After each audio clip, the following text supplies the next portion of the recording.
The moment I woke up, I knew. It wasn't the sound that was wrong. It was the absence of sound. The city, which was always a frantic symphony, had vanished. No birds. It felt less like a Tuesday morning and more like standing at the exact center of a forgotten void. Stepping onto the asphalt felt like entering a movie set, every scene frozen in time, but the actors had been called away instantly. Coffee was still warm. A newspaper was open to a headline. It hadn't been a fire or a flood. It was an immediate, surgical erasure of every single living being.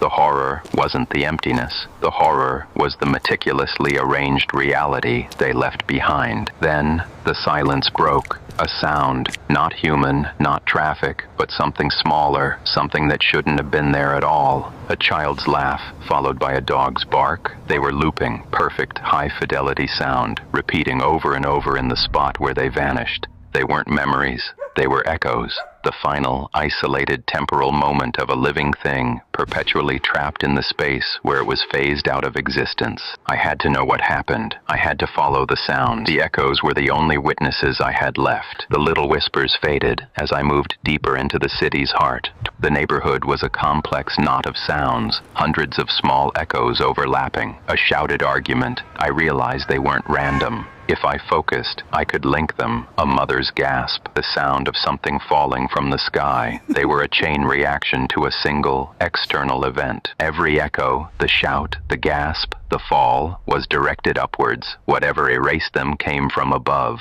Audio only told me the sequence of events. A visual echo could show me the cause. I needed to find a spot where the event had been clearly observed by many people at once. The market square, the perfect vantage point, hundreds of people, all looking at the same spot just before they were gone. The air here was heavy with the residual signal. The echo materialized, a translucent image of the crowd, all facing the same point in the sky, their heads turned in unison. It was terrifying and beautiful. But as I looked closer, the echo shifted. For a split second, one of the phantom figures wasn't looking at the sky, it was looking at me. The echoes were not just playback, they were remnants, aware of my intrusion. I wasn't just observing the past, I was being observed by it. The massive energy wave left a footprint. It led out of the city and toward the industrial sector. It led to the machine. The energy residue led me far from the neighborhood, to an anonymous perimeter fence surrounding a complex of unmarked industrial hangars.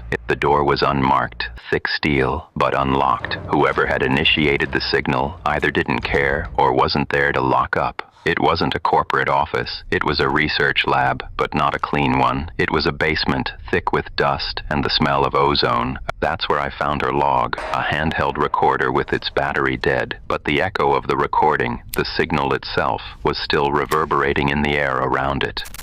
This is Dr. Sharma. Log 74. The test subjects are phasing. The field is too wide. It's not a spatial shift. It's a phase shift. A temporal displacement. She didn't erase them. She displaced them. They weren't gone in space. They were simply out of sync with my reality. This wasn't a tragedy of destruction. It was a physics accident. They are still here, just out of phase. I need to reverse the frequency. I followed the strongest energy field, past the debris, into the center of the basement, and there it was, the temporal displacement machine, the engine of the void. This wasn't just a place of discovery, it was the mechanism of a final choice. The machine wasn't designed to be easy. Its controls were a spaghetti of custom wiring and emergency overrides. I had to find the core sequence that controlled the phase frequency.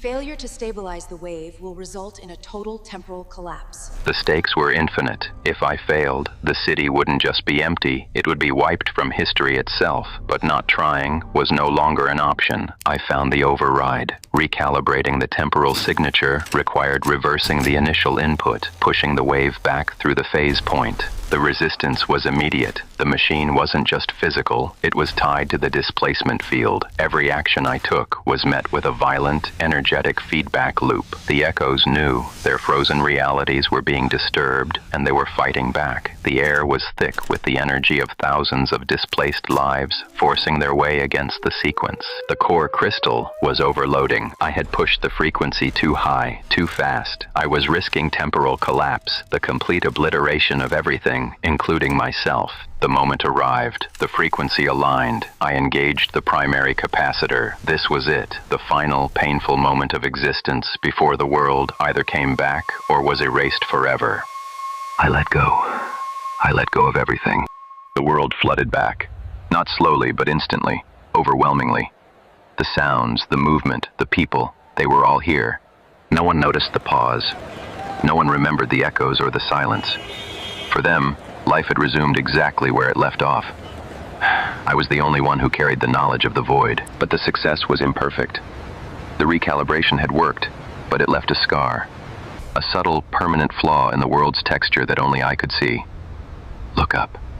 The world was safe, but I had returned to a reality where I would forever be out of sync. The city was saved, but the echoes are still whispering, and they all know my name.